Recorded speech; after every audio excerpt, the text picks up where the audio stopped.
Dhaba style પનીરનું શાક બનાવવા માટે આપણે સૌપ્રથમ તેલ લઈ લેશું। તેલ આપણું ગરમ થઈ ગયું છે। હવે એમાં આપણે જીરું નાખી દઈશું। ત્યારબાદ આપણે હિંગ નાખીશું। પછી લસણની કળી છે એ નાખીશું। આદુ નાખીશું। ત્યારબાદ ડુંગળી લઈશું।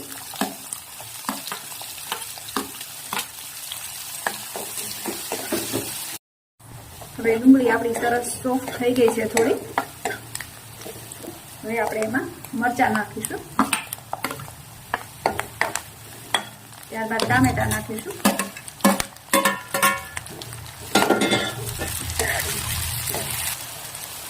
ત્યારબાદ આખા કાજુ લીધેલા છે એ નાખીશું।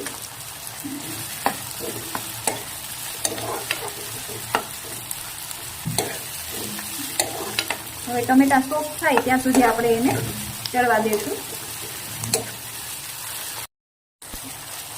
હવે ટમેટા આપણા સરસ સોફ્ટ થઈ ગયા છે, તમે જોઈ શકો છો। હવે આપણે મસાલા એડ કરીશું અંદર।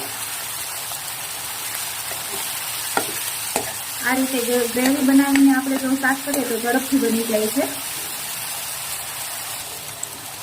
આપણે ચટણી નાખીશું। ચટણી તમે વધારે ઓછી લઈ શકો છો। સ્વાદ મુજબ નમક નાખીશું।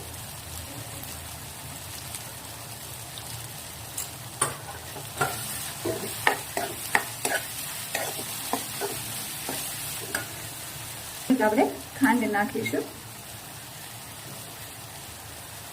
ટામેટા નાખ્યા છે એટલે ખટાશનો ભાગ હોય તો એને બેલેન્સ કરવા માટે આપણે થોડી ખાંડ નાખી છે। હવે ગેસ આપણે બંધ કરી દઈશું। હવે આપણે ગ્રેવીને ઠરવા દેવાની છે। હવે આપણે આ મિક્સર જારમાં લઈને આપણે એને ગ્રાઇન્ડ કરી લઈશું।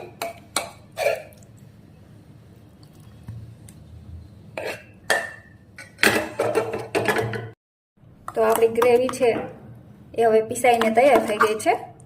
હવે આપણે એનો વઘાર કરી લઈએ। એના વઘાર માટે મેં થોડું તેલ લઈ લીધું છે। ત્યારબાદ બટર લીધું છે।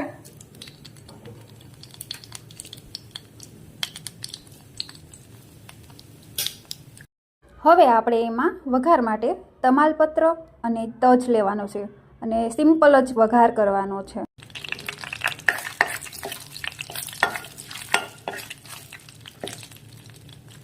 આપણે એમાં જે ગ્રેવી બનાવી છે એ નાખી દઈશું।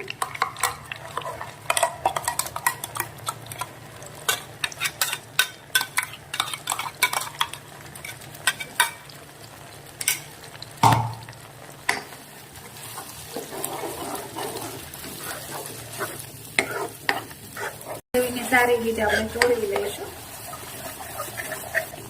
ગ્રેવી સારી રીતે ચડી ગઈ છે। આપણે 5 મિનિટ માટે એને એકદમ ચોળવી લેવાની છે।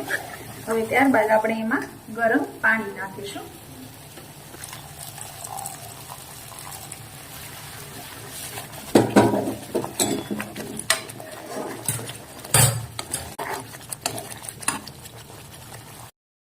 હવે આપણી ગ્રેવીમાં તેલ છૂટું પડવા માંડ્યું છે। ગ્રેવી થઈ ગઈ છે। હવે એમાં છેલ્લે આપણે ગરમ મસાલો નાખીશું।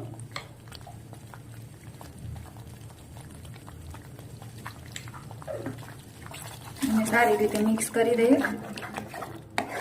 ત્યારબાદ આપણે ઘરની મલાઈ અથવા તો ક્રીમ તમે લઈ શકો છો એ નાખવાની છે, 2 ચમચી જેટલી।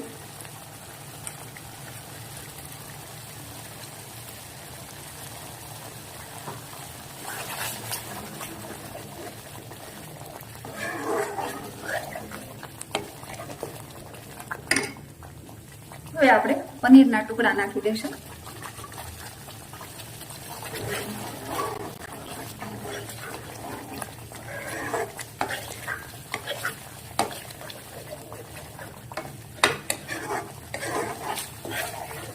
હવે એને 5 મિનિટ માટે આપણે ચડવા દઈશું। આપણું પનીરનું શાક રેડી થઈ ગયું છે, તમે જોઈ શકો છો।